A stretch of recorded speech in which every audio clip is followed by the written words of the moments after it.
Hey, Pastor Paul here again with your daily devotions, and we're in Philippians chapter 4, verses 2 to 3.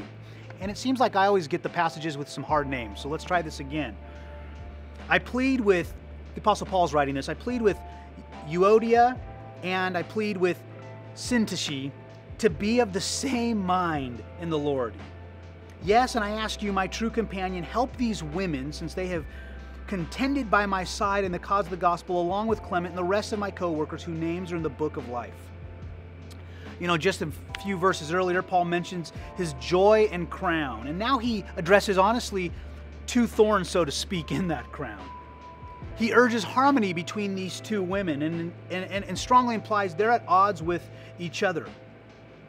In fact, so much so that he's in this Roman prison and he's hearing about this division in the Philippian church all the way back in prison. You know, it's noteworthy in Philippians 4:3 that the squabble is between believers who shared in the same struggle for the cause of the gospel. I mean, these were mature believers. These were women who loved the gospel, who encouraged the gospel, preached the gospel, ministered in the gospel, who partnered with the Apostle Paul, and yet there was this sharp disagreement, this division occurring.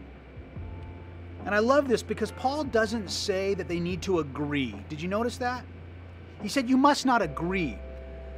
But he says, I urge these, I plead to be of the same mind, to remember the mind of Christ, the purpose that we're here, to keep the main thing, and that is the proclamation of the gospel.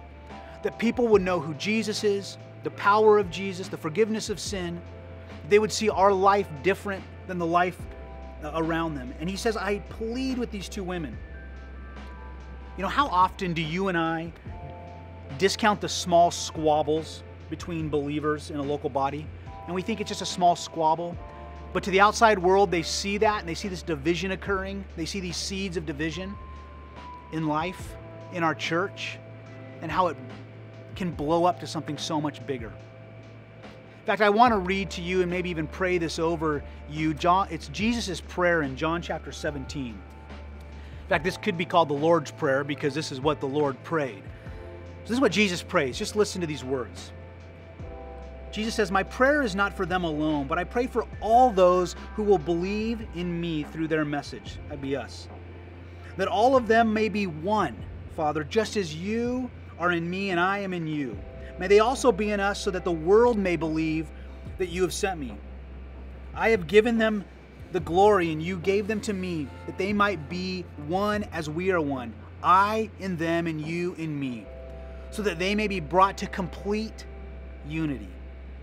Then the world will know that you sent me and I have loved them as much as you have loved me. So who in your life right now is there some division? That there is not unity.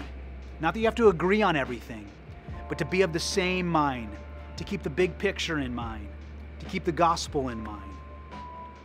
Who can you reach out today and make it right?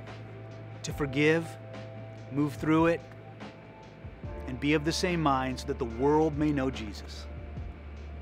Hey, love you guys. Hope you have a great day.